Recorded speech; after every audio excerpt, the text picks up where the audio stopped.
What would you advise the layman who, with regards to attendance of Quran recital gatherings, such as those led by internationally known Qurra, especially from the perspective of use of maqamat, not understanding the verses and gathering, becoming one of the listening to the sound, tune rather than message of the Quran? Exaggerating in these matters is wrong, but listening to the recitation is in itself an ibadah. The use of maqamat, I'm not a fan of maqamat and I don't promote it. Tajweed is something else. Yani reciting Quran according to correct tajweed, like the Prophet ﷺ used to recite and the Sahaba used to recite, particularly the obligatory tajweed. And the obligatory tajweed is makharijul huruf. Makharijul huruf. Doing justice with the letters, pronouncing the letters correctly. This is obligatory tajweed. This is obligation. Use of maqamat and yani singing the Quran in tones which don't belong to the methodology of recitation is something alien to the Quran. But we don't prohibit it. We don't say it's haram.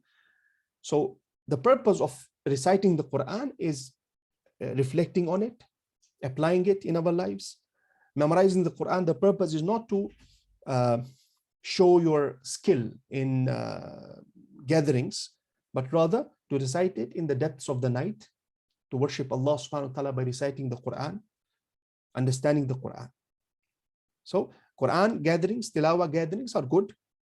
They encourage us to connect with the book of Allah subhanahu wa ta'ala, and also particularly in our times when Muslims are disconnected from even the recitation, forget about reflection on the Quran, understanding the tafsir. We're disconnected from the recitation.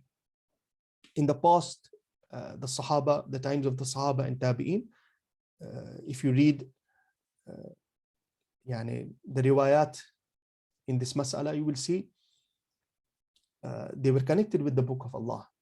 They would read 10 ajza, 20 ajza. Some would finish Quran in one raqa'ah, as has been narrated from Uthman radiyallahu anhu, and others. And this is possible.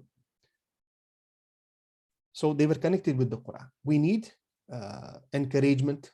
We need boost to connect with the Quran. So it's permissible. It's okay as long as we don't exaggerate. We don't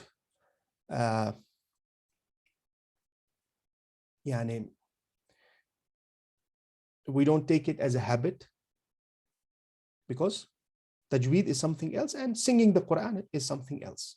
And this is true. Sometimes we are being influenced by the tone, not by the words of Allah subhanahu wa ta'ala. So if the same ayah is recited by another qari who does not know how to sing in a different tone, we get bored.